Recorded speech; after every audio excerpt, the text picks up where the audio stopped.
नमस्कार। आइए सुनते हैं शिवानी जी की लिखी कहानी अभिनय। कहानी अच्छी लगे तो इसे एक लाइक करिएगा। चैनल पर नए हो तो सब्सक्राइब कर लीजिएगा और साथ ही अपने दोस्तों के साथ शेयर करना मत भूलिएगा। दुर्दिन के कठिन क्षणों में कभी कभी सुनहले अतीत की स्मृति कितनी प्रखर हो उठती है।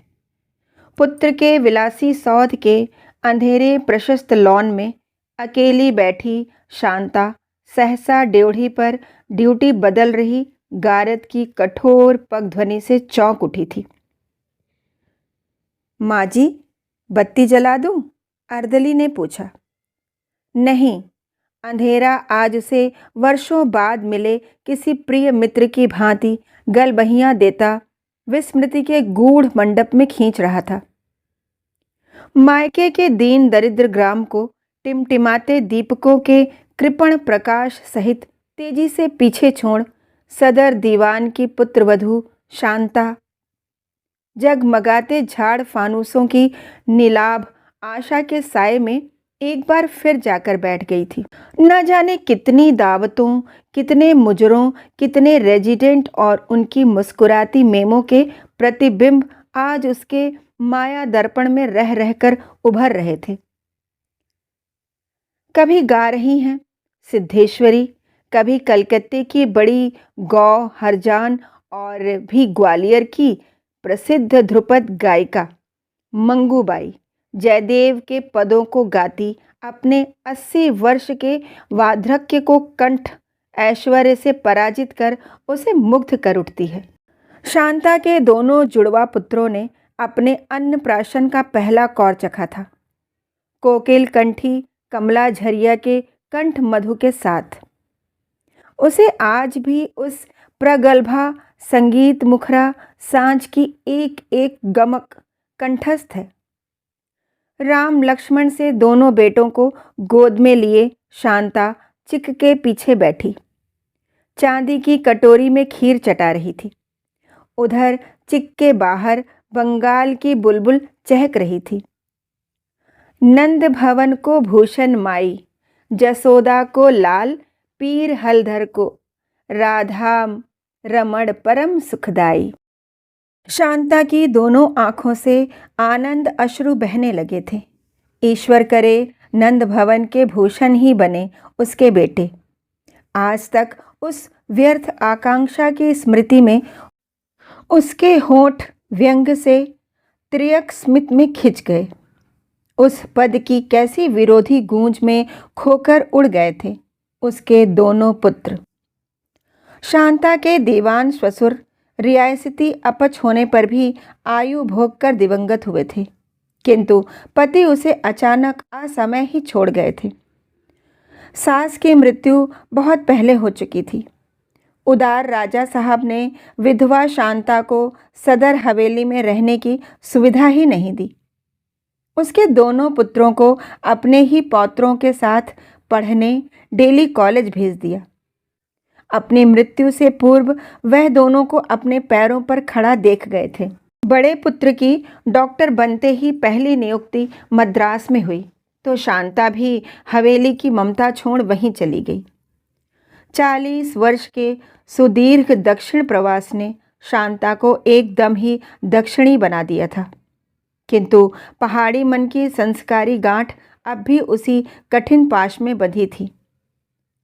जब वह किसी प्रतिष्ठित कुल गोत्र की भावी पहाड़ी पुत्रवधू के काल्पनिक अभिनव चेहरे के रंग रस का जाल बुन रही थी, तभी अचानक बिना किसी पूर्व सूचना के उसका बड़ा पुत्र अपनी पसंद की विजातीय डॉक्टरनी पत्नी रजनी पटेल का तोहफा घर ले आया था। पुत्रवधू का रंग रूप देखकर ही शांता सहम गई थी। कैसी वधू दी थी भगवान ने। न हाथों में कांच की चूड़ियां, न मांग में सिंदूर, न सुंदर चेहरे की सौम्यता, न हंसी। एक सर्वथा औपचारिक नमस्कार की कुल्हाड़ी मार वह पीठ सतर किए ही सास के सम्मुख खड़ी हो गई थी। शांता को लगा वह मौका पाते ही रबर के दस्ताने चढ़ा कभी अकारण ही उसका पेट चीरकर रख देगी। अम्मा, दिन रात तुम मेरा सिर चाटती थी कि बहू ला दे, बहू ला दे। लो ले आया। ऐसे डॉक्टर रजनी पटेल एमडी। अब बीमार भी पड़ोगी तो अस्पताल नहीं भागना होगा तुम्हें। यह डॉक्टरनी बहू दिन रात तुम्हारी सेवा करेगी। फिर हंसकर बड़े लाड से कंधा पकड़ उसने प्रस्तर मूर्ति सी रखी। रजनी को माँ के सामने खड़ा कर दिया था। कैसी सेवा की थी डॉक्टरी ने। तीसरे ही महीने तो कुलच्छनी उसके लंबे चौड़े कार्तिकेय से बेटे को निगल गई थी। पानी भी तो नहीं मांग पाया अभागा। ट्रक से घिसटी कार उसके लाडले को निर्जीव लोथड़ा बनाकर पटक गई थी। जा माता की आकस्मिक मृत्यु का समाचार पाकर शांता के लखपति गुजराती संबंधी बंबई से उसी दिन आ गए थे रजनी को साथ ले जाने की अनुमति मांगने। लेकिन जब समधिन के सामने खड़े हुए तो स्वयं पुत्री ने ही चीर कर रख दिया, नहीं, मैं माँ के पास रहूंगी। पल भर के लिए शांता का उदास क्षमाशील हृदय उस रूखी बहू के प्रति करुणापूर्ण कृतज्ञता से छलक उठा। तब वह क्या जानती थी कि सास के प्रति बहू का वही अनुराग एक दिन उसके गले में फांसी का फंदा बन झूल उठेगा। छोटा पुत्र शेखर भाई की मृत्यु का समाचार पाकर भी नहीं आ पाया था। उस पुत्र से शांता को कभी भी कोई आशा नहीं बंधी थी। शेखर ने क्या जन्म से ही उसे दिन में तारे नहीं दिखा दिए थे। फिर जब सत्येंद्र जैसा विवेकशील पुत्र ही प्रेम की मरीचिका में भटक गया तो स्वभाव से ही चपल सुंदरी सुरालोभी इस छोटे पुत्र से क्या आशा कर सकती थी। अच्छी नौकरी थी, अपने ही परिवेश का काडर मिला था, पर विवाह के नाम पर लड़का पीठ पर हाथ नहीं धरने देता था। माँ साथ चलने के लिए कहती तो हंसकर टाल देता। रजनी अकेले रह जाएगी अम्मा, तुम उन्हीं के पास रहो। माँ के लाख टोकने पर भी वह रजनी को भाभी कह संबोधित नहीं कर पाया था। जो मुझसे केवल 2 मिनट पहले पृथ्वी पर आया उसकी पत्नी को भाभी भला किस मुंह से कहूँ अम्मा। छोटे भाई की इस दलील ने कभी बड़े भाई को खूब हंसाया था। ठीक ही तो कह रहा है अम्मा, रजनी ही कहकर पुकार ले शेखर। और फिर यह भाभी संबोधन समहाउ इजंट सूट्स रजनी। पुत्र की आकस्मिक मृत्यु से शांता एकदम ही टूट गई थी। उधर शेखर के अर्दली से वह उसकी गतिविधियों का पूरा हाल सुन चुकी थी। खाने से साहब को कोई मतलब नहीं रहता। दिन रात पीने पिलाने की ही दावतें चलती हैं। साथ ही कई निठल्ली बैचमेट समय समय पर कभी किसी मीटिंग और कभी किसी आयोजन का बहाना बना पके फलों सी टपकती रहती हैं। लोग बेकार की बातें करने लगे हैं। माँ जी, आप जैसे भी हो साहब का पैर उलझा दीजिए, शादी होगी तो ठीक हो जाएंगे। हितैषी अर्दली फिर हाथ जोड़कर गिड़गड़ा भी गया था। साहब से कुछ न कहें हुजूर, जान जाएंगे तो मेरी नौकरी चली जाएगी सरकार। इसी बीच नियति स्वयं ही उसे पुत्र के साथ हाथ पकड़कर पहुंचा गई।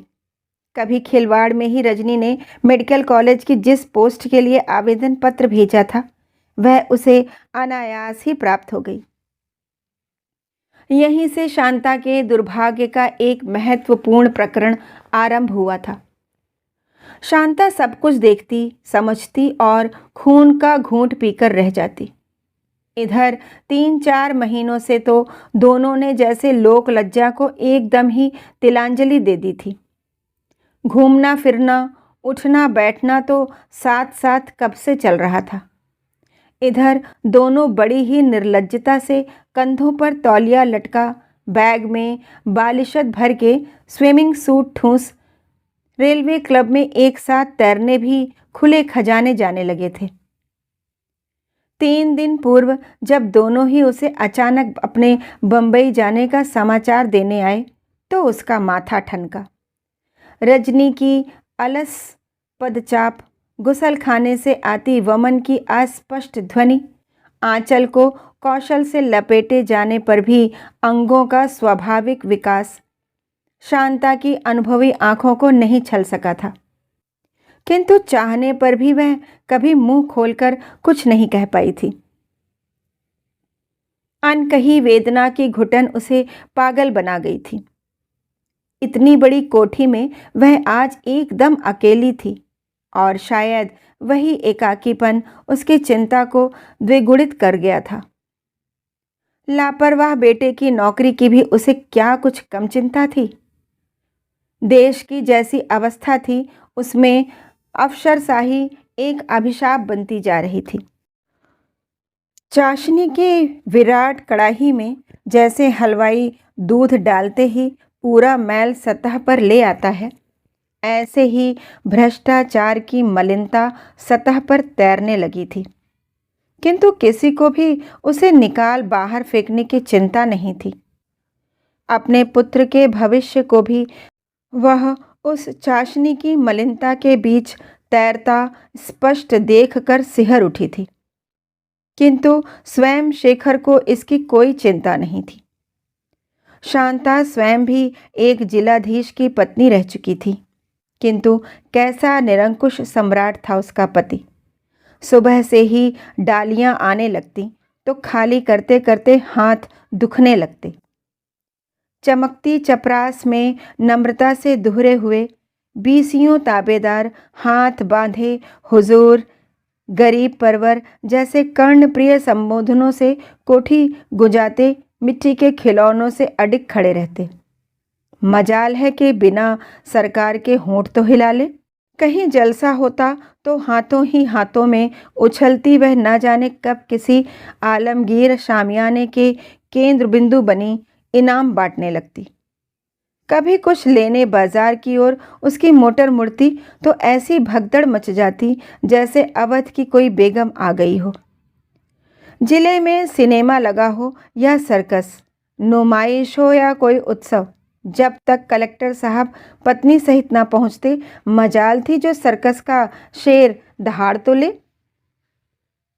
और आज कल की वही राज महिषी आज राजमाता थी, किंतु रियासती युवराजों की ही भांति उसके युवराज का भी प्रीवेपर्स अब नियति ने छीन लिया था। पति के राज्य में अब कभी एक जिले से बदली होती तो स्टेशन पर विदा देने मेले की सी भीड़ जुट जाती थी। न जाने कितने गुलदस्ते और जरी गोटे की मालाएं भी ऐसी जैसी द्वारिकाधीश के गले में पड़ी रहती हैं। कितने ही आत्मीय स्वजनों के शादी ब्याह में बांट देने पर भी अब तक एक पेटी में ऐसी ही कितनी मालाएं धरी थीं। और अब पुत्र की बदली होती तो उसे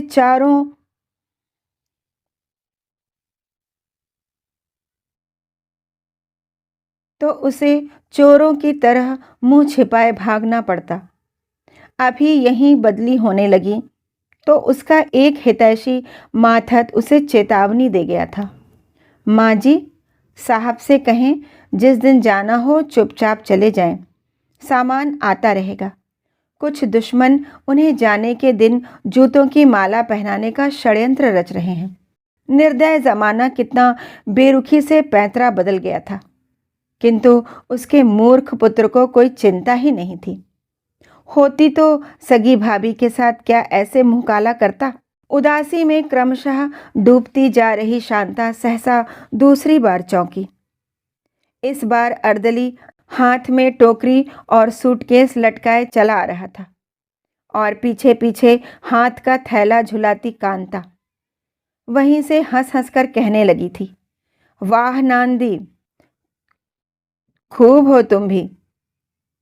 इतनी बड़ी कोठी में और कहीं जगह नहीं मिली तुम्हें? इस अंधेरे में यहाँ क्या कर रही हो अकेली?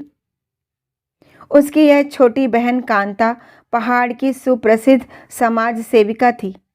विवाह हुआ था एक दरिद्र परिवार में और विवाह के तीसरे ही महीने वह विधवा हो गई। किंतु वही वैधव्य उसके भाग्य के बृहस्पति को तुंग में बिठा गया। सफ़ेद रेशमी साड़ी, ललाट पर रोली का टीका, एक हाथ में मर्दानी घड़ी, दूसरे में लटका खद्दर का थैला, जिसमें वह देश के किसी भी राजभवन में सम्मानित अतिथि बनने का वीज़ा लिए घूमती रहती थी। उसका अपना एक महिला आश्रम भी था, जिसके संदेहास्पद अस्तित्व को लेकर कई बार असेंबली के प्रश्न उसकी बखिया उधेड़ चुके थे, किंतु फिर भी कोई उसका बाल बांका नहीं कर पाया था। वह दिलेर किंतु मर्दानी महिला प्रायः ही अपनी आश्रम कन्याओं का दल बल लिए देश भ्रमण के लिए निकलती रहती। इस बार भी वह उन्हें लेकर ही निकली थी, किंतु भ्रमण के लिए नहीं। इस बार स्वयं अपने अप्रसन्न चित्त की हवा बदली उसके लिए अनिवार्य हो उठी थी। आश्रम में उसके किसी ऊंचे मित्र की सिफारिश से आई एक आश्रम कलिका उसे दूसरे ही दिन मुरझाकर धरती पर पड़ी मिली थी। कमरे की बल्ली से लटके उस शव की विभत्स मुखमुद्रा उसे विक्षिप्त सा बना गई थी। ईश्वर की कृपा से मामला जटिल नहीं हो पाया और वह बड़े छल बल से आश्रम दुर्ग की ड्योढ़ी पर ताला डाल इतनी दूर चली आई थी। लड़कियों को उसने अपनी एक परिचिता ब्रह्म कुमारी के आश्रम में रिफ्रेशर कोर्स करने छोड़ दिया था और स्वयं बड़ी बहन के पास आ गई। तब वह क्या जानती थी कि बहन उससे भी अधिक गहरे जानलेवा दलदल में फंसी छटपटा रही है। रात को दोनों बहनें अगल बगल लेटी तो शांता ने उसे अपनी मनोव्यथा सुना उसके दोनों हाथ पकड़ लिए। कांता, अब तू ही मुझे उबार सकती है। रजनी को इसी महीने किसी फैमिली प्लानिंग की सेमिनार में विदेश जाना है। कुछ महीनों तक बाहर रहेगी। इसी बीच तू कोई सुंदर सी लड़की देखकर इसके फेरे फिरवा दे। अपने इस लड़के की दुर्बलता मैं जानती हूँ कांता। सुंदरी लड़की देखकर यह कभी ना नहीं कह पाएगा और मुझे इसे देखकर लगता है जैसे मन ही मन स्वयं इसके पापा का पश्चाताप इसे घुला रहा है। यह खुद ही उस नागिन के पंजे से छूटकर भागना चाह रहा है। कांता ने हंसकर बहन का हाथ दबाया था। चिंता मत करो नंदी, मैंने ऐसी कितनी ही नागिनों के विषदंत उखाड़कर दूर फेंक दिए हैं। इससे भी निपट लूंगी। मैं एक देवकन्या सी भोली लड़की को जानती हूँ। बाप प्राइमरी स्कूल का हेडमास्टर है। बड़े दद्दा का अतरंग मित्र। 2 साल हुए लड़की की माँ मर गई है। इसी साल प्राइवेट हाई स्कूल की परीक्षा दे रही है। मेरे ही आश्रम में कुछ दिन रहेगी।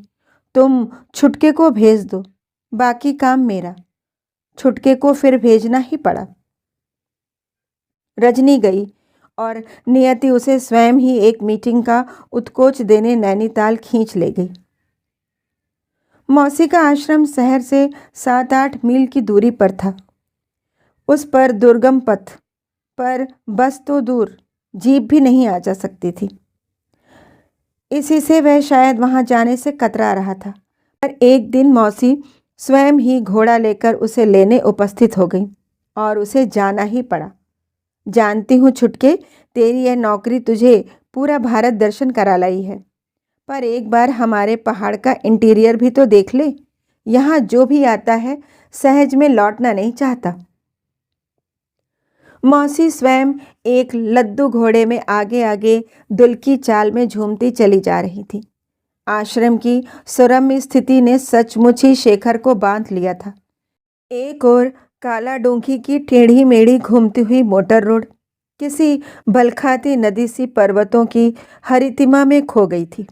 दूसरी ओर क्रमशः तराई के उतार में उतर रही काठ गोदाम की सड़क पर पल पल में दिख दिख कर छिपती मोटरें, विराट कलेवर की बसें दूर से खिलौनों सी फिसलती चली जाती।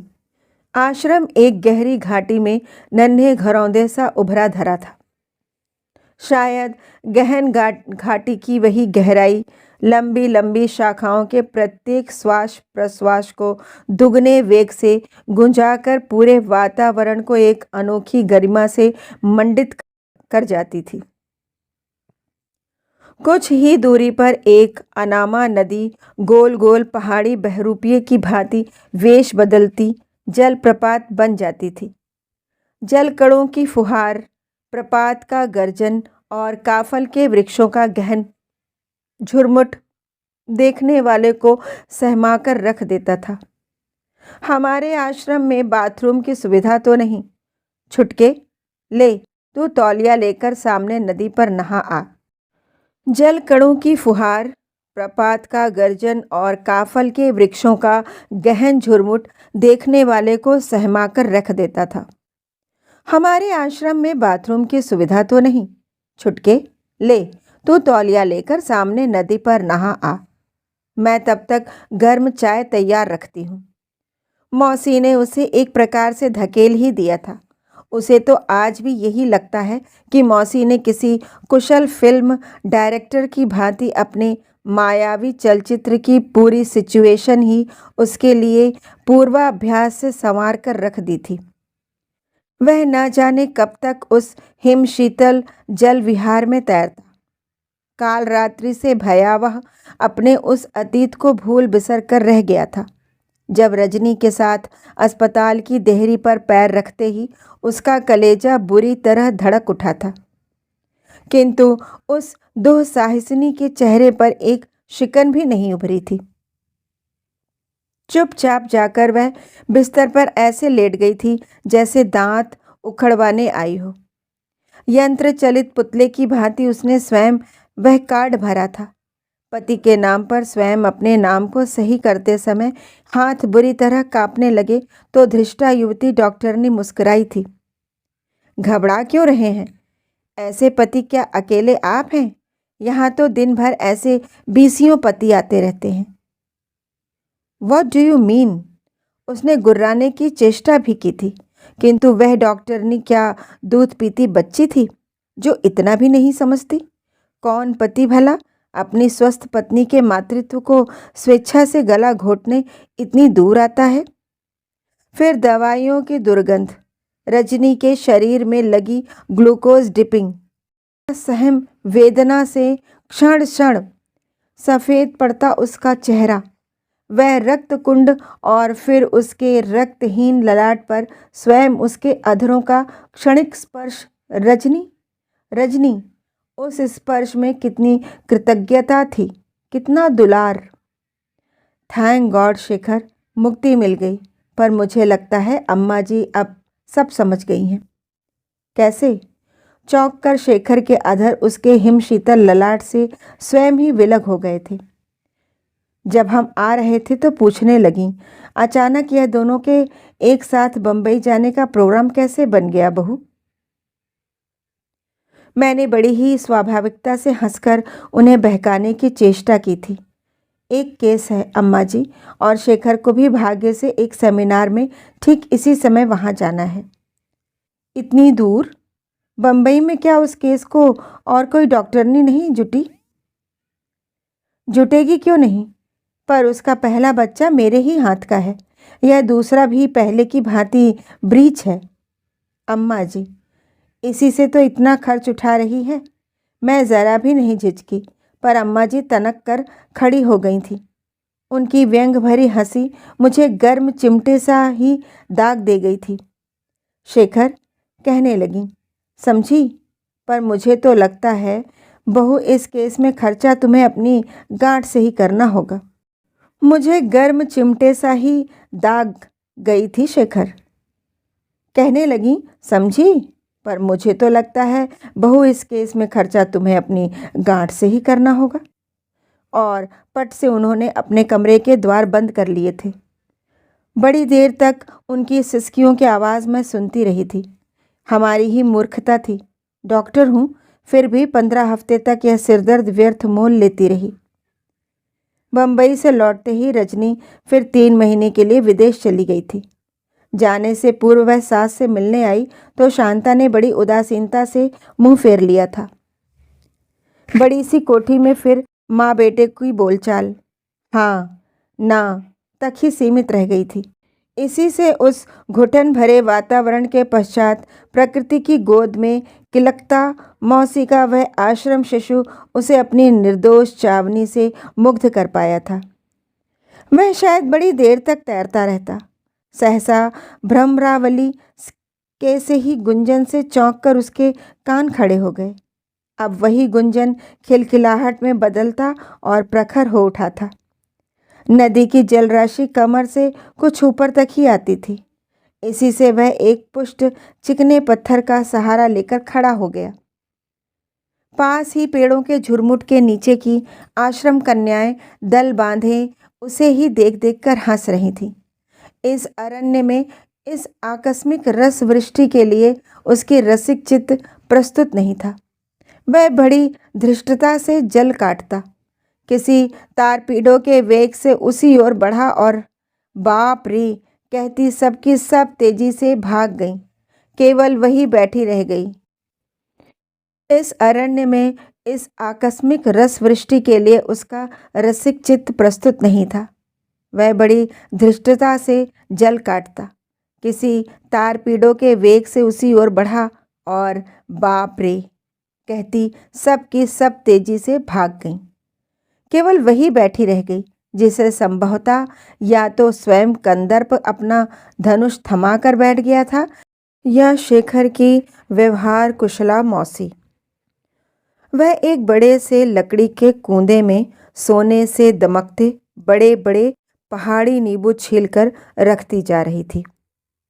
न उसे एकाएक सहमकर भाग गई साथिनों की चिंता थी, न उस जल देवता की जो अर्ध नग्नावस्था में क्रमशः उसकी ओर बढ़ता चला आ रहा था।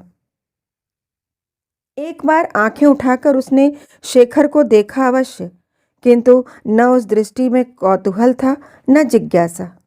वह फिर सिर झुकाए उसी तल्लीनता से दही चीनी मिलाकर नींबू सानने लगी। निकट आते ही भुनी भांग के बीजों की विस्मृत सुगंध से शेखर के नथुने फड़कने लगे। बचपन में ननिहाल में खाए गए कुमायूं के उस सने नींबू के अपूर्व स्वाद का चटकारा लेने उसकी जिह्वा मचल उठी, किंतु साथ ही साथ नारी सौंदर्य के उस जन्मजात जौहरी का अविवेकी चित्त एक दूसरे स्वाद का चटखारा लेने भी मचलने लगा था। कुछ उस किशोरी के बैठने की भंगिमा, कुछ तीखे नैन नक्श से होड़ सी लेती उसके 100% कुमायूनी गौर वर्ण और कुछ उसकी उदासीनता उसके चारों ओर पवित्रता का एक अदृश्य घेरा सा खींच गई थी। बाप रे बाप, इतना सारा दही नींबू क्या अकेले ही खाओगी? उसने पास आकर किनारे लगे वृक्ष की जल में डूबी डाल को थामकर पूछा। सबको तो तुमने भगा दिया। उसके कंठ स्वर में भी पहाड़ी मंदिर की ठुनकती घंटियों की सी मिठास थी। तुम क्यों नहीं भाग गईं? वह जानबूझकर ही अब उसे कोकिला सा चिढ़ा रहा था। वे सब डरपोक हैं, मैं क्या किसी से डरती हूँ जो भाग जाऊं? इस बार उसके अधर सामान्य से स्मित के इंद्रधनुषी खिंचाव से खिंचे।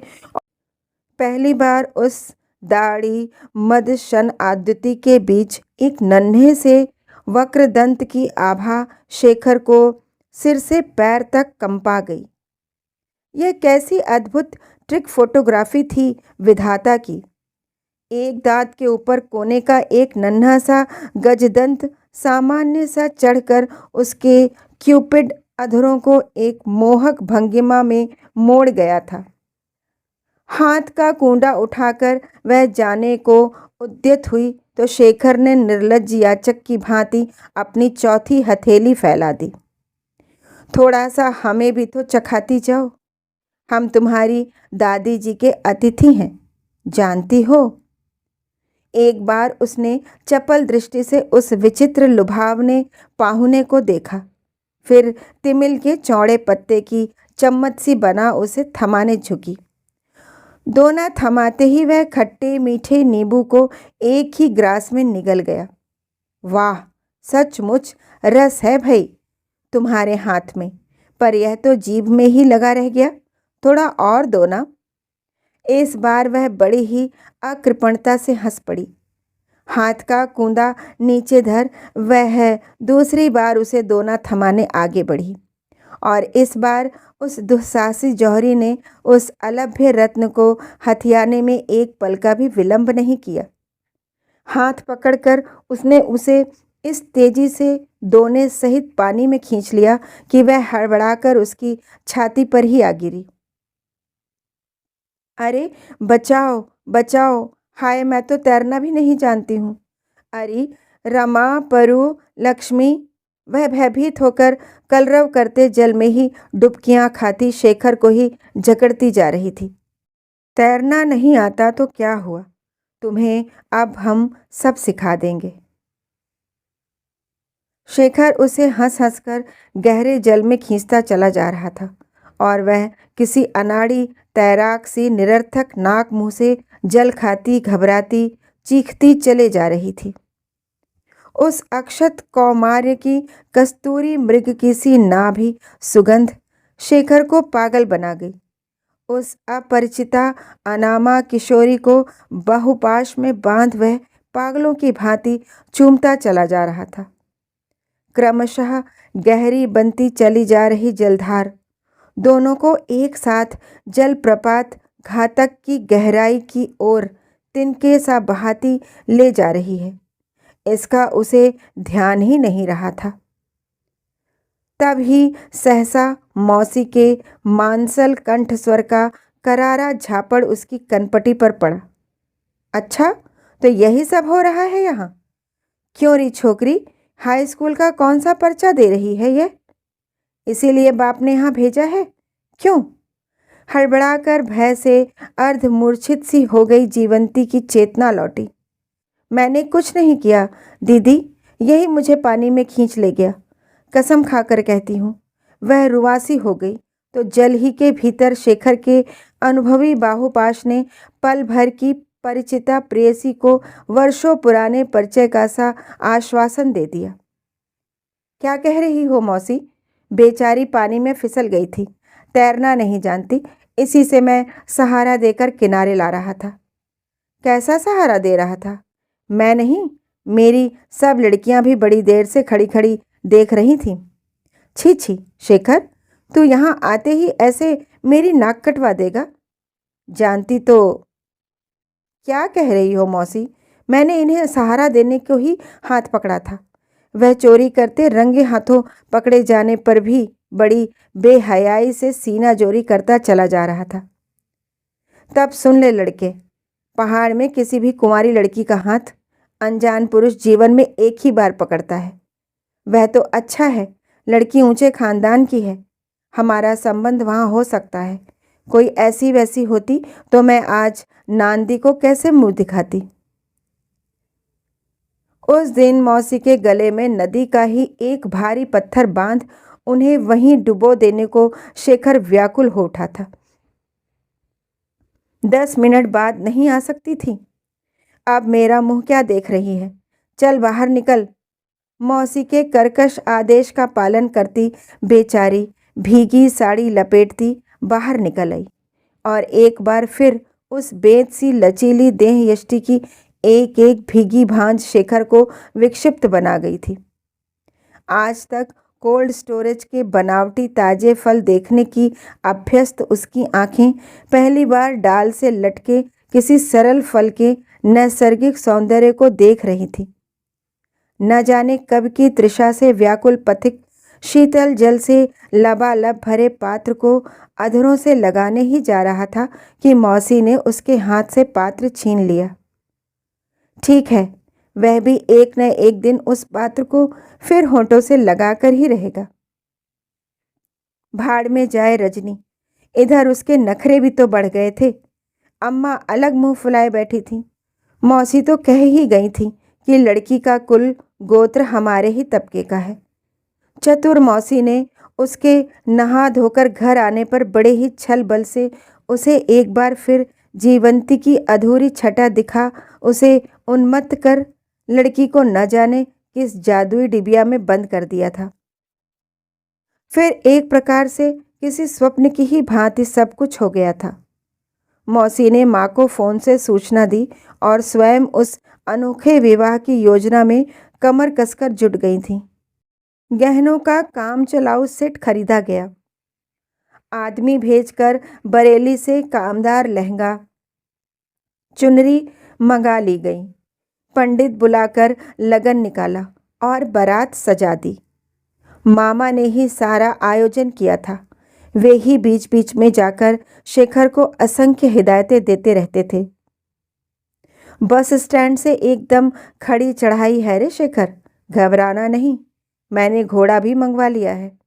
पर आजकल इन बंजारों के भी तो दिमाग चढ़ गए हैं। सवारी के घोड़े उधर मिलते नहीं, तो ये चप्पल उतार, जूता पहन ले चटपट। घोड़ा नहीं आया तो उस चढ़ाई पर ये चप्पलें नहीं चलेंगी। घोड़ा आया ठीक ही था, पर लंबे आयाल से लगभग अंधे उस लद्दू घोड़े पर बैठते ही भांजे की लंबी काठी के लंबे पैर जमीन छूने लगे तो उसने झुंझलाकर कहा था, मामा मैं पैदल ही चलूँगा। मामा ने बड़े गर्व से बारातियों को देखकर हंसकर कहा था, अरे भाई, कलेक्ट्री पास करने से पहले पुलिस कप्तानी भी पास कर चुका है। हमारा भांजा माउंट आबू में घुड़सवारी सीखी है। वहाँ के ऊंचे ऊंचे घोड़ों की सवारी का आदी है। इस चावल गुड़ तंबाकू लादने वाले लद्दू की सवारी करे भी तो कैसे। ओफ, कैसी विकट चढ़ाई थी। उस पर निरभ्र आकाश सहसा भयावह काले मेघ खंडों से घिर गया था। ऊंचे ऊंचे पहाड़ों को दहलाती मेघ गर्जना बीहड़ घाटियों में गरज गूंजकर कलेजा दहला रही थी। दीर्घांगी देवदारों की प्रलंब शाखाएं तेज हवा में झूम झूम कर सीटियां सी बजाने लगी थीं और देखते ही देखते मूसलाधार वृष्टि ने बारात की प्रगति का पथ सहसा अवरुद्ध कर दिया था। लगन तो 8 ही बजे का है रे अम्बी, ऐसे कदम कदम पर सुस्ताने से काम नहीं चलेगा। एक बुजुर्ग ने मामा का हाथ पकड़कर उठा दिया था। चलो चलो भाई, यह फिर इस साल का आखिरी लगन है। कहीं हाथ से चला गया तो साल भर दुल्हन नहीं जुटेगी। रूपवती बहू पाना चाहता है तो वर्षा से मत डर भांजे। और फिर मामा हंस हंस कर उसे हाथ से पकड़ खींचते ले जाने लगे थे। बारात जब उस गांव में पहुंची तब अंधेरा हो गया था। मामा ने साथ चल रहे तुतुरी रणसिंगी वादक को डांट कर कहा था, अरे कैसी मनहूस चुप्पी साधे चल रहा है रे हरनाथ, लगा दे एक ऊर्ध्वमुखी फूंक। अरे समधियाने वाले जान तो जाएं कि किसी कलेक्टर की बारात आ रही है। फिर उसी गगनभेदी तू ने बारात के आने की सूचना दी थी। कैसी विचित्र थी बारात। 7-8 बारातियों के बीच ठंड से थरथराता दूल्हा और शरीर से चिपका भीगा कुर्ता। वर्षा स्नात मुकुट के गणेश लक्ष्मी का कच्चा गुलाबी पीला रंग उसके गोरे चेहरे पर रंग की लंबी लंबी धाराएं बनाता चला गया था। गांव की चुलबुली लड़कियों के बीच शायद 3-4 शहरी दृष्टा सालियां भी आकर जुट गई थीं। अरे देखो, आज पहली बार हमारे गांव में गुलाबी पीला दूल्हा आया है। हाय राम, क्या सालियों से बेमौसमी होली खेलने आए हो भिंजियो। और फिर उनकी मीठी हंसी शेखर के कानों में मिश्री सी घोल गई थी। जनवासे के लिए कन्या के पिता ने अपने ही प्राइमरी स्कूल का एक कमरा खाली कर दिया था। वहीं ब्लैक बोर्ड पर भीगे कपड़े टांग जलती अंगीठी पर किसी तरह अकड़े हाथ पैर सेंक बारात पल भर सुस्ताई थी। अपने तरुण ससुर को देख पहले शेखर को विश्वास ही नहीं हुआ था कि वही कन्या के पिता हैं। चाहने पर तो वह व्यक्ति स्वयं ही सेहरा बांध नौशा बन सकता था। अंत तक उसे विश्वास ही नहीं हो पाया था कि उसका विवाह हो गया है। बारात विदा होने लगी तो कन्या का वह सौम्य कांति तरुण पिता हाथ बांधे उसके सम्मुख खड़ा हो गया था। आप लोग राजे रजवाड़े हैं भैया, और मेरी यह जिबूली है, बिना माँ की अल्हड़ छोकरी। अनजाने इससे कोई अपराध भी हो तो ध्यान रखना। और फिर उस प्राइमरी स्कूल के हेडमास्टर की आंखें छलछला आई थीं। शेखर को पहली बार ऐसा लगा जैसे उसका परिहास परिधि को लांघ गया है। कहीं बारात घर पहुंचने से पहले ही अचानक रजनी लौटकर आ गई, तब कैसा दुस्साहसी दांव लगा बैठा था वह। विवाह के बाद टेढ़े मेढ़े दुर्गम मोड़ों से गुजरती बारातियों से भरी बस में फिर कहीं भी उसे अपनी नवविवाहिता पत्नी का चेहरा देखने का सुअवसर नहीं जुट पाया। काठ गोदाम के वेटिंग रूम में सब बारातियों से मुक्ति पा लेने पर भी उसके मामा निरंतर उन दोनों के बीच यात्रा के अंत तक मूसरचंद बने बैठे रहे थे। घर पहुंचने तक 4 ही जने रह गए थे, उसके मामा, पुरोहित, स्वयं वह और नई बहू। स्टेशन पर बारात को लेने आई अम्मा और मौसी के बीच खड़ी रजनी को देखकर फिर उसका समस्त उल्लास कपूर के धुएं सा उड़ गया था। किंतु रजनी को वह जानता था, मौसी मामा के सामने वह और जो कुछ भी करे, कभी कोई सस्ता नाटक प्रस्तुत नहीं कर सकती थी। सबसे पहले उसी ने आगे बढ़ उसे बधाई दी। नई बहू के दोनों हाथ थाम लिए थे। मौसी का गोल मटोल पृथुल चेहरा किसी देवस्थल के स्वर्ण कलश सा ही चमचमा रहा था। इसी 3 बजे की फ्लाइट से मुझे दिल्ली जाना है रे शेखर, एक ज़रूरी मीटिंग है। देश भर के डेलीगेट्स आ रही हैं, पर मैंने नांदी से कहा पहले अपनी इस सम्माननीय डेलीगेट का सुंदर चेहरा देख लूं, तब जाऊंगी। अल्लड़ बहू का घूंघट स्वयं हवा के उदार झोंकों ने ही पलट दिया और उस नन्हे सलोने दांत की झलक मौसी के साथ साथ दूल्हे ने भी फिर दूसरी बार देख ली। उफ, वह क्या कर बैठा था। यह तो सचमुच ही एकदम दूध पीती बच्ची सी मासूम लग रही थी। देखा नांदी, कहा था ना मैंने, लाखों में एक चेहरा इसे ही कहते हैं। ऐसी ही इसकी माँ भी थी। आज होती तो करम जली बेटी का सुख देख जाती। मौसी ने एक लंबी सांस खींचकर फिर उसके नुकीले चिबुक का स्पर्श कर अपनी उंगलियां चूम ली थीं। पहली बार बड़े साहस से शेखर ने रजनी की ओर देखा। वह भी शायद उसे ही देख रही थी। बड़ी ही तटस्थ उदासीनता से उसने आंखें फेर ली, किंतु पल भर की वह चाबुक किसी मार शेखर की चमड़ी उधेड़ गई। यदि रजनी जानती कि वह दुस्साहसी बंबई यात्रा के ठीक 5वें ही महीने शेखर फिर मुकुट बांधकर नौशा बन चल देगा, तो क्या इतनी आसानी से उसे मुक्ति दे देती? उसकी वही मूर्खता तो आज उसका गलग्रह बन सकती थी। बहुत संभव था कि वह नौशा और पिता एक ही दिन बन जाता। अपने कुकृत्य की स्मृति से वह स्वयं ही सिहर उठा था, किंतु रजनी के स्निग्ध चेहरे पर एक भी शिकन नहीं उभरी। शेखर, जीवंती, मामा, पुरोहित पीछे बैठे थे और रजनी के पार्श्व में अम्मा बैठ गई थीं। बिना कुछ कहे ही रजनी ने कार स्टार्ट कर दी तो गाड़ी की अस्वाभाविक रूप से तेज रफ्तार देख अम्मा जी नहीं, स्वयं शेखर भी सहम गया। कहीं यहीं प्रतिशोध तो नहीं ले लेगी वह। तभी अम्मा ने टोक दिया था, बहू गाड़ी इतनी तेज मत चला।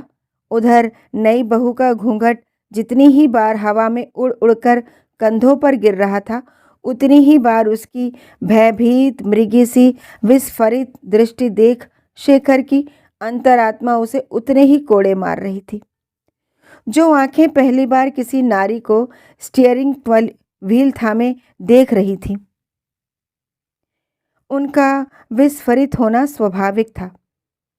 उसने तो आज तक अपने गांव की चाची ताइयों को चिमटा चकला बेलने या गोल मटोल गोरे बच्चों ही थामते देखा था। उस पर कितनी चौड़ी चौड़ी सड़कें, सड़कों पर भागती मोटरें, बसें, कोलाहल, बाप रे बाप। घूंघट की सुध ही भला उसे कैसे रह सकती थी।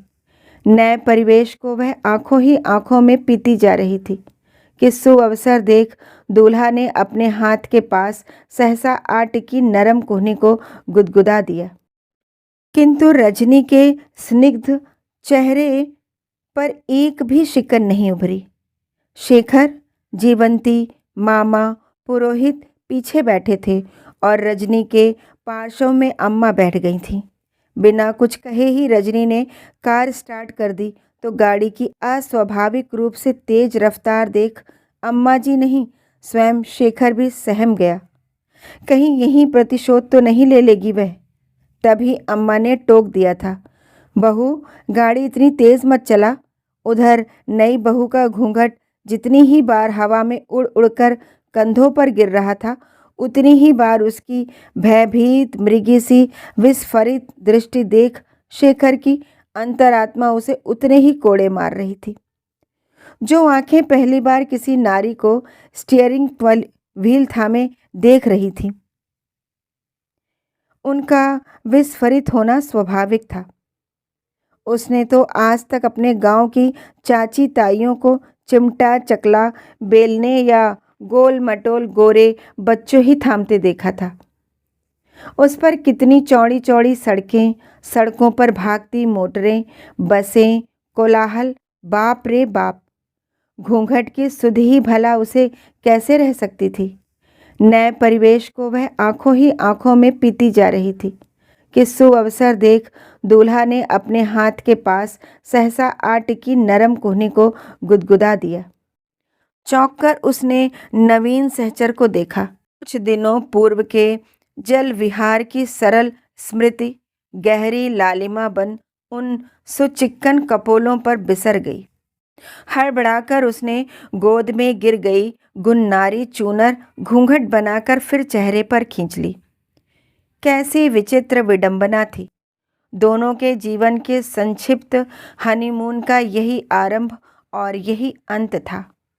उस नरम बताशे सी धवल कोहनी का मधुर स्पर्श, वह लजीली चितवन, और फिर उस अनाड़ी घूंघट की यवनिका में वह भोला चंद्रमुख सदा सदा के लिए डूब गया था। घर पहुंचते ही पुरोहित ने चटपट द्वार पूजा निपटा दी। अम्मा ने अपने हाथों से उसे अपनी सतलड़ी पहनाई, पहाड़ी प्रथा अनुसार भंडार दिखाया और हाथ मुंह धुला उसे अपने ही कमरे में सुला दिया था। थक गई है बेचारी। पंडित जी तुम कथा ही निपटा दो, फिर यहाँ तो पंडित भी सहज में नहीं जुटते। कुल की प्रथा अनुसार सत्यनारायण के प्रति कृतज्ञता निवेदन के आयोजन से शेखर बड़े छलबल से ही निकलकर भाग आया था। अम्मा मेरा एक मित्र बहुत बीमार है, अभी उसे देख कर आता हूँ। जानबूझकर ही वह फिर रात भर नहीं लौटा था। उसे पता था कि सुबह ही मामा और पुरोहित चले जाएंगे। उनके सामने कुछ अप्रीतिकर घटना न घटे, यही सोच वह बड़ी दूरदर्शिता से माँ को चकमा दे आया था। मामा के सामने ही यदि उत्तेजनावश रजनी सब कुछ उगल बैठी तो निश्चय ही उसके सरल मामा अपने मित्र से उनकी पुत्री का दुर्भाग्य प्रकरण नहीं छिपा पाएंगे। मामा के चले जाने पर ही वह दूसरे दिन लौटा तो माँ उदास चेहरा लिए द्वार पर खड़ी शायद उसी का रास्ता देख रही थी।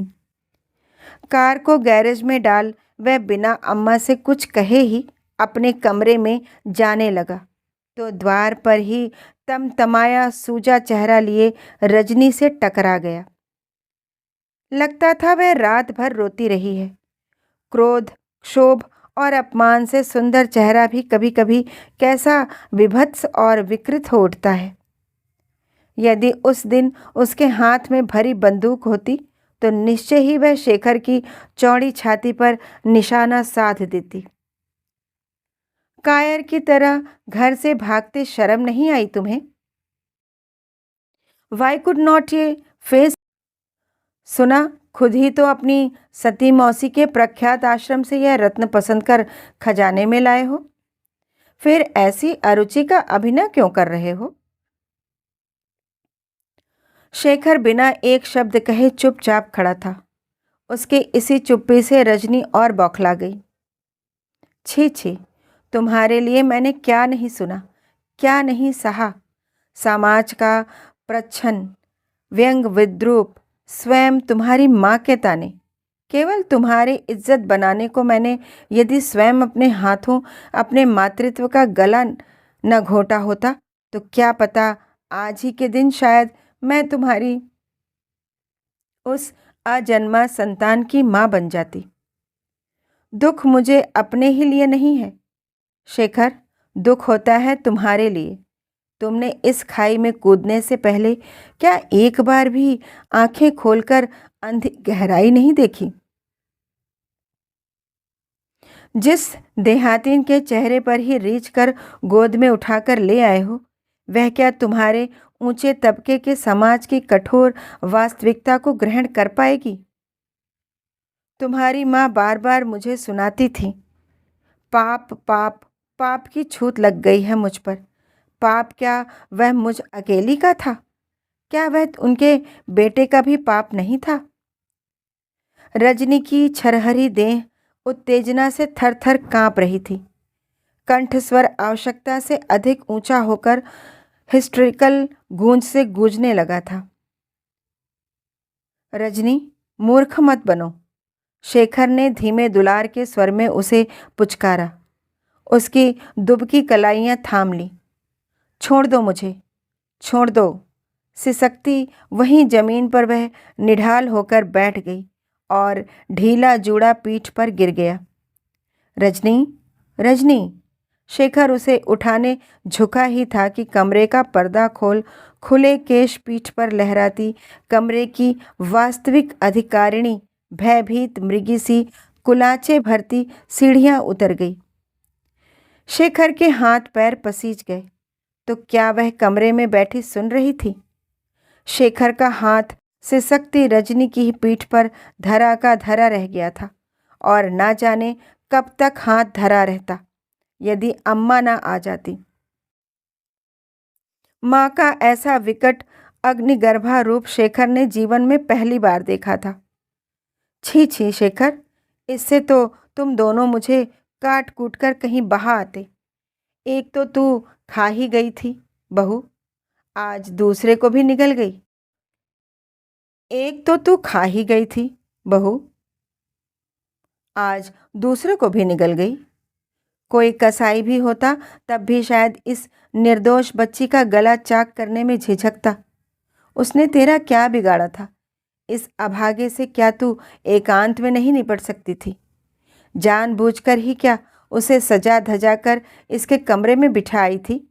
ठीक ही तो है, बलि देने से पहले हमारे पहाड़ में खसी बकरे को खूब खिला पिलाकर रोली चंदन से सजा दिया जाता है। लगता है पहाड़ की ऐसी ही बलि देखकर तू भी खूब सीख पड़ाई है। बहू, अब एक बार नीचे चलकर भी देखा, लड़की कैसे तड़प तड़प कर बिलख रही है। कह रही है, अम्मा जी मुझे मेरे बाबू के पास अभी भेज दो, मैं यहाँ नहीं रहूँगी।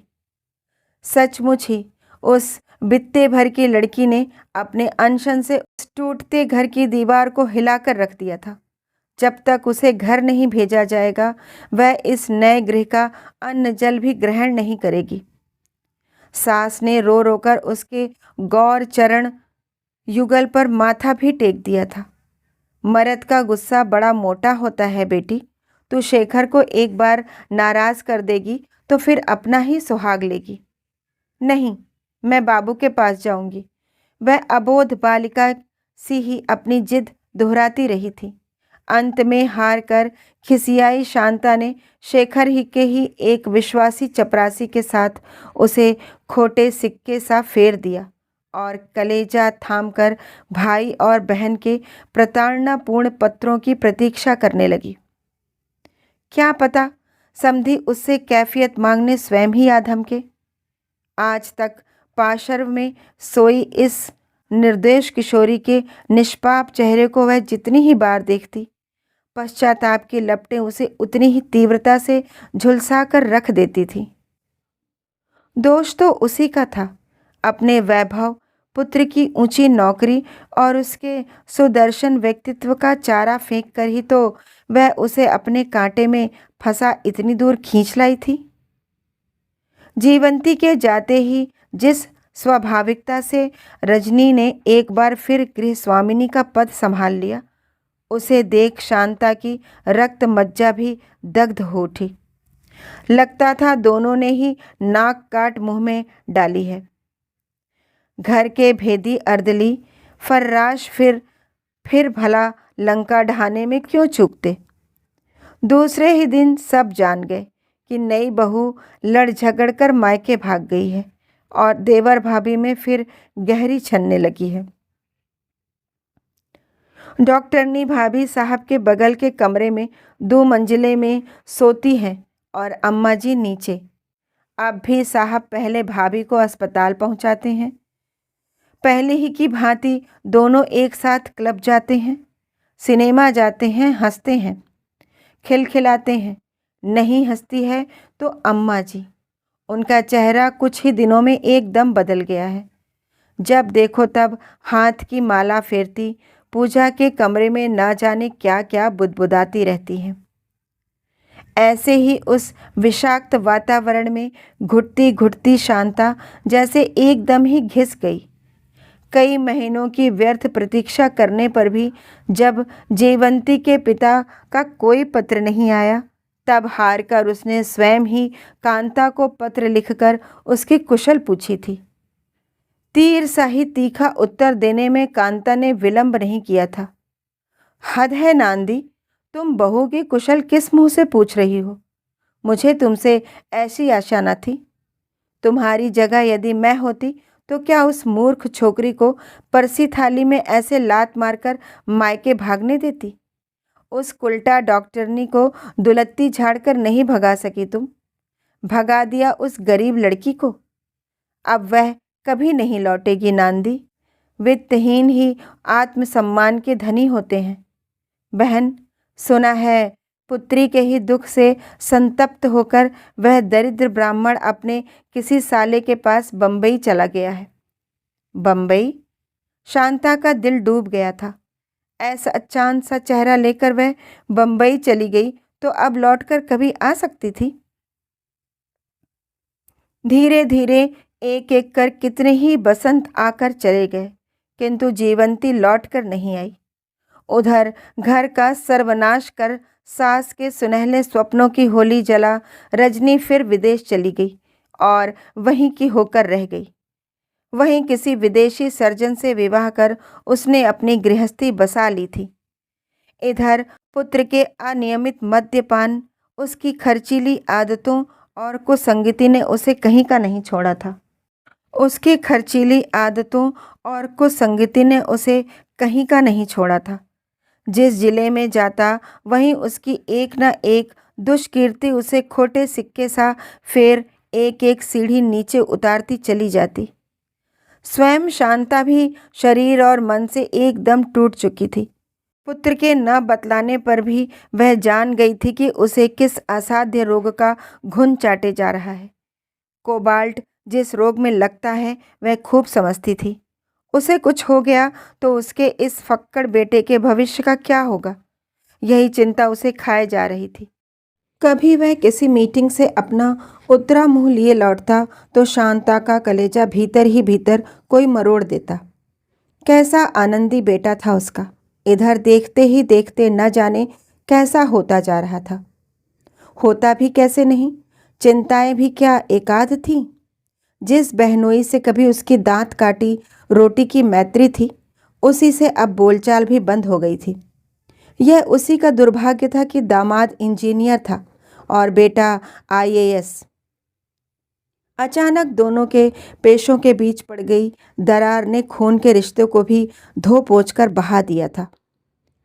दामाद ने पत्नी के मायके की यात्रा भी सदा के लिए बंद कर दी थी। पीने पिलाने ने शेखर का यकृत भीमाकार कर ही दिया था। रही सही कसर जिले के दंगों ने पूरी कर दी। असंख्य अदृश्य पवन सुतों की भांति अपनी सशक्त पूंछों में दहकता लूका लपेट कभी कुछ उत्साही तरुण सरकारी इमारतों की सुवर्ण लंका भस्म कर रख देते, कभी हिंसा पर उतारू क्रुद्ध भीड़ मनमानी लूटपाट मचाती। उसी की कोठी के बाहर धरना देने पहुंच आकाश सिर पर उठा लेती। अफसरशाही नहीं चलेगी, नहीं चलेगी। काश वह अपनी उस हीरे सी बहू को कहीं ढूंढ ढांढ कर यह चाबी का गुच्छा सौंप सकती। इन्हीं तनावपूर्ण करवटों के बीच एक अशोभनीय घटना ने शांता की उलझनें स्वयं ही सुलझाकर रख दी। शेखर के बहुरंगी जीवन मंच पर खिंची अंतिम यवनिका जितनी ही आकस्मिक थी, उतनी बदरंग और विभत्स भी थी। ऐसे क्षणों से मोर्चा लेने वह किसी कबाड़ी की दुकान से कभी खरीदी गई दीमकों की चाटी गरुड़ पुराण की जरा जीर्ण पोथी खोलकर बैठ जाता। कभी कभी उसकी एक एक पंक्ति उसकी शिराओं में ग्लूकोज की सी नली लग जाती। आपत्ति आने पर भी कैसा मनस्ताप। धीर मनुष्य कष्ट पाकर भी दुखी नहीं होते। क्या राहु से पीड़ित चंद्रमा फिर उदय नहीं होता? उसी क्षण उस सिंहव्रती ने अपने एक पुराने परिचित बैरिस्टर की खोज में निकलने का निश्चय ले लिया था। जैसे भी हो, राहु से पीड़ित चंद्रमा की ही भांति उसे फिर से उदय होना ही होगा।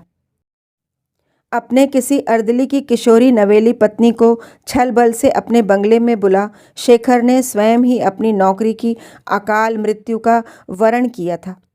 जब अविवेकी मदांध शेखर उसे बाहुपाश में बांध भूखे शेर सा उस पर टूट पड़ा था, तभी रोशनदान के पट खोल उसके अर्दली के भाड़े के फोटोग्राफर ने कैमरा खटकाने में ब्रिटिश मंत्रिमंडल को अपदस्थ कर देने वाले विदेशी रिपोर्टर की सी दक्षता का प्रदर्शन किया था। धक्के को शांता नहीं सह सकी। तस्वीर धुलकर आई बड़े और तड़के ही उठकर वह गंगा नहाने अतीत भी और पल भर में धुलकर बह गई। रेतीले तट पर उसकी साड़ी, चप्पल और चश्मा देखकर समझने वाले समझ गए कि लहरों ने उसे नहीं खींचा, वह स्वयं ही लहरों में खिंच गई है।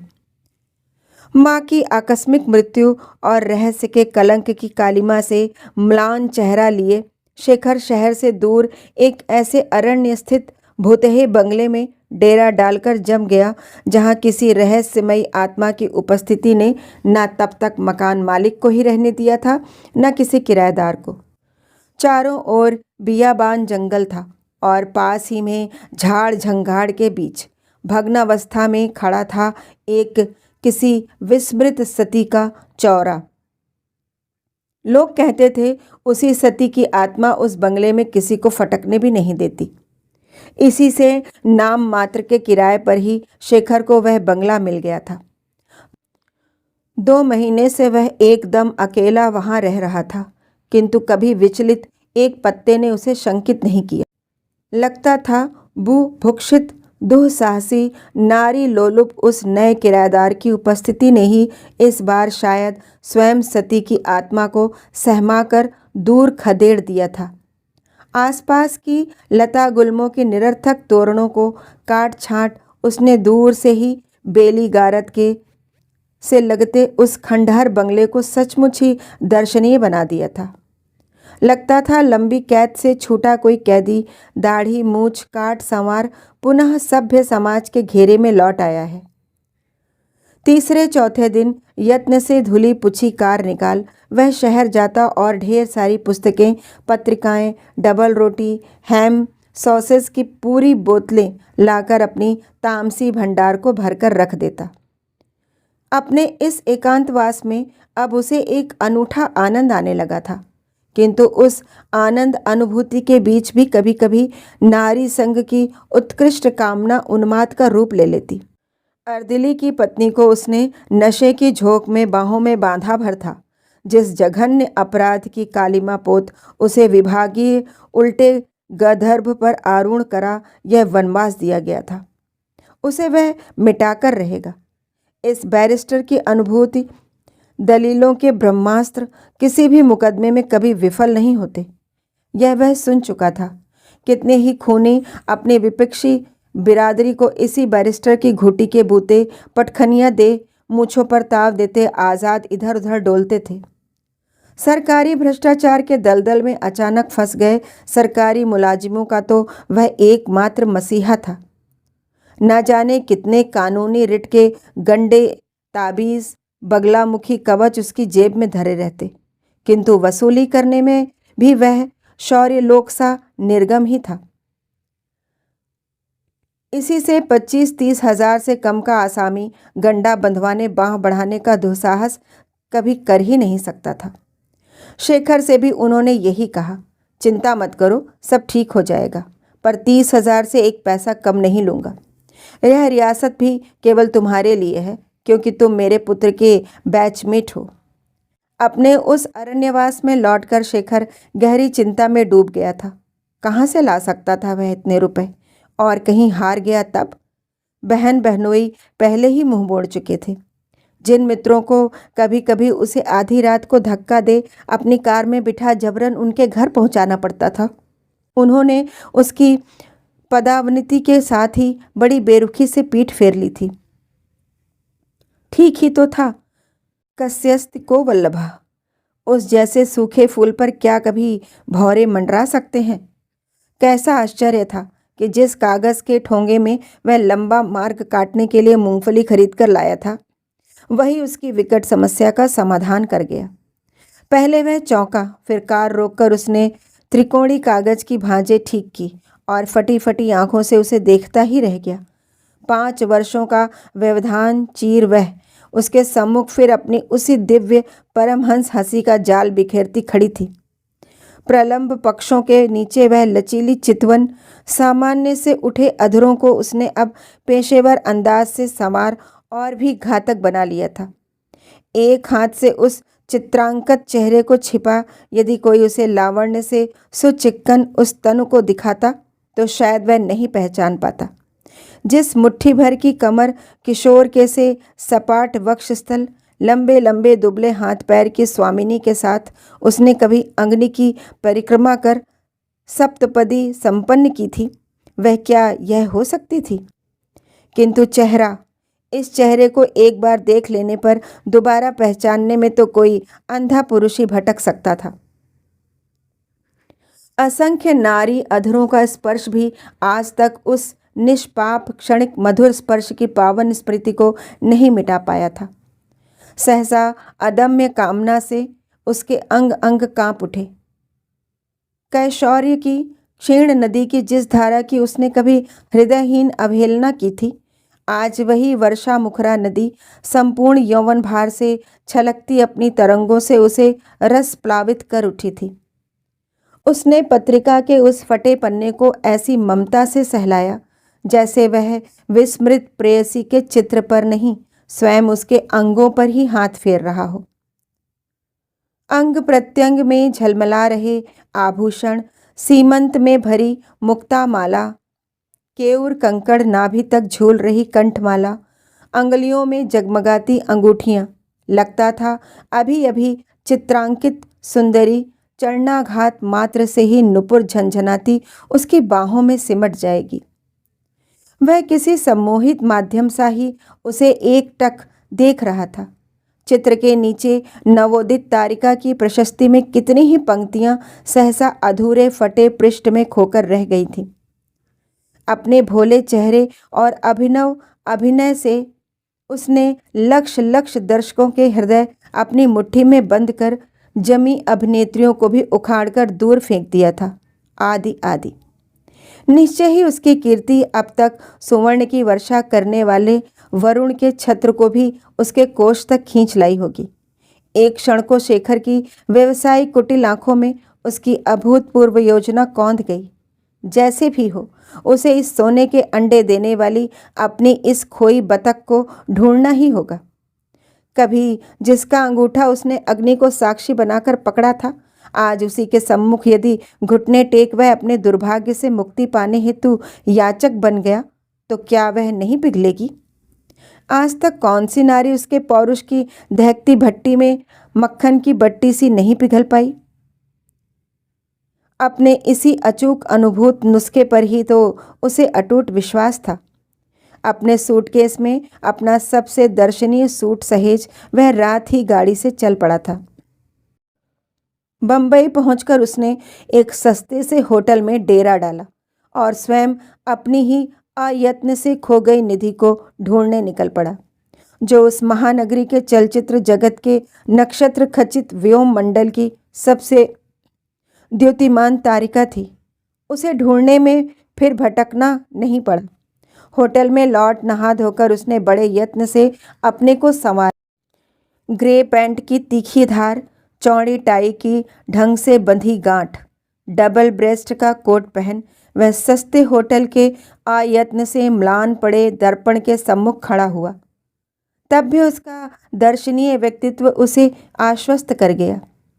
दाढ़ी बनने पर उसकी चिकनी त्वचा की परतें किसी किशोरी के कपोलों की सी ही स्वाभाविक लालिमा में रंग जाती थीं। तीखी नाक की यूनानी ढलान में शताब्दियों की सींची गई ऊंची खानदानी गरिमा थी। जूतों की चमक, सांवरे नाखून की सज्जा और सर्वोपरि वाणी की मिठास उस छलनामय व्यक्तित्व को बराबर अपनी नम्रता के आवरण में ढांप ढांप कर साथ साथ चलती थी। उसे देखकर कौन कह सकता था कि ऐसा सुदर्शन देवाकृति सुपुरुष कभी कभी अपने अरण्यवास में स्वयं अपने ही कुकृत्यों से प्रकंपित होकर सारी सारी रात बिना पलक झपकाए ही काट देता है। वह जब उसके द्वार पर पहुंचा तब चेहरे पर थी बड़ी ही स्वाभाविक तुष्ट मुस्कान और साथ में था सोने का वह सिगरेट केस जिसे कभी रानी साहिबा ने अपने सदर दीवान को उपहार स्वरूप भेंट किया था। किंतु द्वार पर खड़े मुछंदर गोरखा दरबान ने उसके प्रभावशाली व्यक्तित्व को देखा अनदेखा कर दिया। ऐसे मोम के पुतले तो यहाँ नित्य टके के 20 बिकने आते रहते थे। क्यों जी, उर्वशी देवी इसी फ्लैट में रहती हैं? उसने हाथ के सिगरेट को बड़ी अदा से सोने के सिगरेट केस पर ठक ठका कर पूछा। जी, रूखा उत्तर देकर गोरखा फिर उसी अडिग मूर्ति की मुद्रा में तन गया। हमें उनसे मिलना है। इस बार उन मंगोल आंखों से विद्रूप की असंख्य किरण सी छूट गई। मोटे होंठ व्यंग में बुदबुदाए। उनसे अभी कोई नहीं मिल सकता, शूटिंग चल रहा है। देखो दरबान, मुझे उनसे अभी मिलना है। सुना है आज ही शाम वह फिर हवाई जहाज से किसी दूसरी शूटिंग के लिए कश्मीर जा रही हैं। जी, ठीक सुना है आपने। इस वक्त किसी को जाने का ऑर्डर नहीं है। जिन साहब लोगों का पास था वह सब गया। आपके पास अपना पास है क्या? नहीं, पर लो यह कार्ड उन्हें दे दो, खुद बुलवा भेजेंगी। बड़े ही आत्मविश्वास से व्यवहार कुशल शेखर ने अपने कार्ड के साथ साथ 100 का नोट भी गोरखे को थमा दिया। आप बैठिए। चपला लक्ष्मी का कटाक्ष काम कर ही गया। वह कार्ड लेकर भीतर गया और बड़ी ही नम्रता से दोहरा होता बोला, आए साहब, भीतर बुलाया है। असंख्य जगमगाती बत्तियों के प्रकाश के बीच एक राम ठोल सी बड़ी सर्च लाइट के नीचे उनके अंधकारमय जीवन का तेज पुंज हंसता खड़ा था। एक ओर बिछी थी फूलों में सजी विवाह सेज, शायद किसी सुहाग रात की शूटिंग चल रही थी। दुल्हन के वेश में दोनों गोरे हाथों में मेहंदी, कलाइयों के चूड़े और गदबदी भुजाओं के नौ नंगे चमकाती उसकी प्राण प्रिया मुस्कुराती उसे आश्चर्य से देख रही थी। और कोई होता तो शायद चेहरे पर हवाइयाँ उड़ने लगती, किंतु उस मृगेंद्र के चेहरे पर एक शिकन भी नहीं उभरी। वह तो जैसे अपने जिले के मंच पर खड़ा पुलिस टुकड़ी की सलामी लेता फिर वही ठसकेदार जिलाधीश बन गया था। कंधों में स्वयं ही एकेडमी के शिक्षा का तनाव आ गया। छाती कबूतर के सोने सी तन गई और उन्हीं नपे तुले कदमों में लंबी डगें भरता वह मुस्कुराता आगे बढ़ा। उफ, कितनी लुभावनी बन गई थी वह वन कन्या। बड़े कौशल से अनावृत किए गए शरीर की एक एक लुभावनी रेखा पद पद पर उसके समर हुताशन दग्ध चित्त को उन्मत्त बना रही थी। वर्षों की दबी अतृप्त वासना शरबिद्ध घायल सिंहनी सी दहाड़ उठी। उस भीड़ के बीच उसे बाहुपाश में कुचल देने को उसकी भुजाएं फड़क उठीं। लोग उसे आश्चर्य से देख रहे थे। कौन हो सकता है ये? कोई नया अभिनेता या इस रहस्यमयी स्वप्न सुंदरी का कोई चिर पुरातन प्रेमी?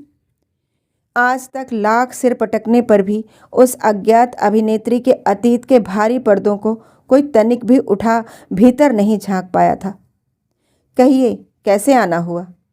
उसी ने अपने दिव्य स्मित का अभयदान देकर पहला प्रश्न पूछा। जिस नन्हे वक्रदंत को देखकर वह माया रूपिणी पूर्व प्रेमिका रजनी पटेल की अग्निगर्भा दृष्टि को भी कभी भूलकर रह गया था, उसी की क्षणिक झलक एक बार फिर उसके हृदय को वर्षों से अचल किसी घड़ी के पेंडुलम सा ही हिला गई। कृपा कर जल्दी ही कहें, मुझे शूटिंग अभी खत्म करनी है, उसने कहा। एक सेकंड, एकांत में आपसे कुछ कहना चाहता था। शेखर ने बड़ी चेष्टा से आंखें उठाईं, पर उस तिलोत्तमा के सलोने चिबुक पर उभरे नकली तिल पर ही उसकी नयन पुतलियां जड़कर रह गईं। एकांत, वह हंसी। एकांत तो हमारे लिए असंभव है, यह शायद आप नहीं जानते, किंतु क्षमा कीजिए, निर्लज्ज होकर कह ही दूं, मेरे एक एक पल का मूल्य इस समय 10,000 है। कहिए ना, संकोच क्यों कर रहे हैं? कुछ विपत्ति में पड़ गए क्या? नारी को भी विधाता ने कैसी सूक्ष्म दृष्टि दी है। शेखर मन ही मन सोच ही रहा था कि वह अपना सुवासित सलोना चेहरा एकदम उसके पास ले आई और शैनल की वही घातक देह परिमल उसके संयम के रेतीले किले को ढहा गई। घुटने के नीचे उसके दोनों पैर ठक ठक कांपने लगे। ऐसी अवस्था तो उसकी तब भी नहीं हुई थी जब उसे वह मनहूस चित्र दिखाया गया था। देखिए ना, वह कहने लगी, मेरी सुहागरात का सीन आज 7वीं बार दोहराया जा रहा है। 6 बार चौपट हो चुका है। इस बार डायरेक्टर ने दक्षिण के सुप्रसिद्ध ज्योतिषी से यह मुहूर्त निकलवाया है। 5 मिनट और बचे हैं। क्यों, कहिए ना, क्या मैं कुछ सहायता कर सकती हूँ? शेखर ने सिर हिलाया और वर्षों बाद अकृत्रिम ग्लानि से उसकी पापी आंखें छलछला उठीं। उसके पौरुष की आज यह कैसी नंगी पराजय थी। साबिर, मेरी चेकबुक ले आओ। उस कंठस्वर के आदेश में किसी राजमहिषी किसी गरिमा में गूंज खनक उठी। पल भर में ही चमकता सूट पहने एक जनखे सा छोकरा चांदी की तश्तरी में उसकी चेकबुक रख कर ले आया। कितना? पेंसिल से अंकित भ्रूविलास ने ही संक्षिप्त प्रश्न पूछा। 30,000, वैसा ही संक्षिप्त उत्तर मिला। बस। वक्रदंत से फिसलती दुधिया हंसी के व्यंग से सनी कटार धप्प से शेखर के कलेजे में घुस गई। थैंक यू, उसने उसी तत्परता से चेक लिया जैसे कभी अपने जिले के महिला मंडल का युद्ध के चंदे का चेक लिया करता था। आपकी बड़ी कृपा है, उसने कहा तो उसके दोनों होंठ कांप रहे थे। कैसा मूर्ख था वह। आने के पहले एकाध पैग नीट ब्रांडी भी घुटक ली होती तो छोकरियों की तरह ऐसे दिल तो नहीं धड़कता। कृपा कैसी? इस बार घातक हंसी की छुरी का फाल मूठ तक विष से बुझी थी। आपने और आपकी भाभी ने कभी मेरा कितना बड़ा उपकार किया था, वह क्या कभी मैं भूल सकती हूँ? वह फिर एक पल भी नहीं रुका, हाथ का चेक लिए तेजी से बाहर निकल गया। चमचों की वाह वाह शिकारी कुत्तों की भांति दूर तक उसका पीछा करती रही। वाह वाह, इसे कहते हैं दरिया दिली। सुना आपने, कभी इनके और इनकी भाभी ने उर्वशी देवी का उपकार किया था और आज बिना कुछ पूछे ही 30,000 का चेक लिख दिया। शूटिंग फिर चलने लगी। कटी की किंकड़ी खनकी, फूलों से सजी दुल्हन कोहबर में बैठी उस नवीन सहचर की व्यर्थ प्रतीक्षा करने लगी जो नशे में चूर एक नर्तकी के कोठे पर औंधा पड़ा था। सहसा नववधू चौंक कर देखती है, वही नर्तकी शराब के नशे में अपने हाथ का सहारा देकर कार से उतार रही है। स्वयं अपने हाथों से बेले का गजरा नोच अब उसे बिलख बिलख कर रोना था। उस दिन उसका वह हृदय द्रावक क्रंदन शूटिंग देखने आए दर्शकों तक को रुला गया था। चमचे फिर ठनके। इसे कहते हैं अभिनय। जन्मजात अभिनेत्री को क्या अभिनय सीखने किसी फिल्म इंस्टीट्यूट की दरवाजे खटखटाने पड़ते हैं? किंतु अभिनेत्री के कानों में उसके अपूर्व अभिनय की प्रशस्ति का एक शब्द भी जैसे नहीं पड़ रहा था। वह तो उसी अडिग मुद्रा में नुचे गजरों के बीच विक्षिप्त सी बैठी न जाने किस शून्य क्षितिज को निहार रही थी। रंजित कपोल अभी भी गीले थे, किंतु नकली लालिमा, नकली पलकों, नकली उतुंग उभार की कृत्रिम साज सज्जा के बीच बहती अश्रुधार थी एकदम असली। आज अपने चलचित्र जगत के संक्षिप्त जीवन काल में वह पहली बार अभिनय नहीं कर रही थी। कहानी सुनने के लिए बहुत बहुत धन्यवाद।